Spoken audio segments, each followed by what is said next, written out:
Hi అండి. ఈరోజు mutton సేర్వా with ఇడ్లీకి నేను చేద్దాం అనుకున్నా. పచ్చి కొబ్బరి తీసుకున్నా. మనకి అల్లం తెల్లగడ్డ పేస్ట్ ఎంత కావాలో తీసుకోవచ్చు. ఒక టమాటా వేసాను, 3 చిల్లీ, ఒక హాఫ్ ఆనియన్, కొత్తిమీర, ఇంకా మిరియాలు, పట్టా, లవంగం. ఇది కూడా నేను మిక్సీలో రుబ్బేటప్పుడు. ఇప్పుడు మిరియాలు, పట్టా, లవంగం వేసుకున్నాము. ఫస్ట్ ఇవి వేసి చిల్లీ వేసి మిక్సీకి వేసుకుందాం ఫస్ట్. ఇప్పుడు దీంట్లో కొత్తిమీర, ఆనియన్ వేసుకుందాము.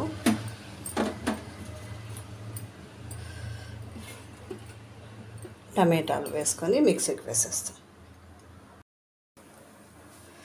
ఆయిల్ వేసాను కదా, ఇప్పుడు ఆనియన్ వేసేస్తాము. ఆనియన్ ఏగని అల్లం తెల్లగడ్డ పేస్ట్ ఇప్పుడు 1 స్పూన్ వేసుకుందాం. దీంట్లో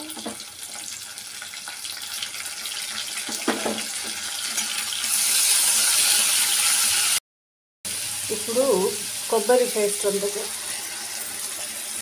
సేర్వా కావాలా అనుకుంటే, ఎక్కువగా సేర్వా కావాలా, మనం ఇడ్లీకి తినడానికి కావాలంటే ఇలా కొబ్బరి వేసుకుంటే కొద్దిగా మనకి గ్రేవీ ఎక్కువగా వస్తుంది అన్నమాట. చాలా టేస్ట్గా ఉంటుంది పచ్చి కొబ్బరి. వేగింది కదా ఇది. ఇప్పుడు మటన్ బోన్స్ మాత్రమే తీసుకున్నాను. ఇంకా బోన్స్ లేకుండా ఉండేవన్నీ ఫ్రై చేసేస్తాను. ఇడ్లీకి అది రైస్కి అన్నీ చేసేసాను. ఇప్పుడు మటన్ వేసేస్తాను.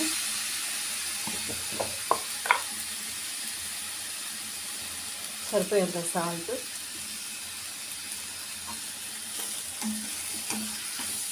దీన్ని కాసేపు ఇలా దీన్ని వేగనిస్తాను. దీంట్లో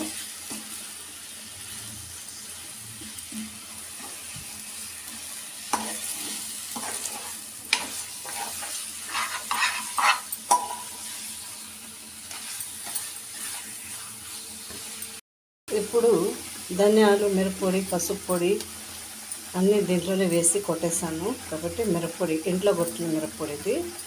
కాబట్టి ఇది ఒక 3.5 స్పూన్, చిన్న స్పూన్, చిన్నదే కదా, వేసేసి ఇది ఇలా కలిపేసినాక మనం కుక్కర్లో పెట్టేస్తాం. ఇడ్లీకి, చపాతీకి, రైస్కి, సంగటికి అన్నిటికీ బాగుంటుంది. కానీ రైస్కి కొద్దిగా మనం తిక్కుగా పెట్టుకుంటాము, రైస్కి సంగటికి అయితే. ఇడ్లీకి అయితే కొద్దిగా సేర్వా కావాలి కదా, కాబట్టి వేసేసి కుక్కర్లో పెట్టేస్తాం.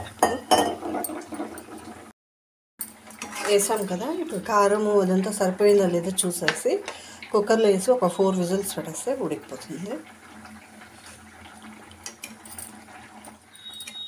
కారం అంతా సరిపోయింది. సాల్ట్ కొద్దిగా తక్కువ ఉంది, వేసుకున్నాను. ఇప్పుడు కుక్కర్లో పెట్టేస్తాం. చూసారా, ఇప్పుడు కుక్కర్లో పెట్టేస్తాం. కొద్దిగా వాటర్ వేస్తాను, ఉడకాలి కదా.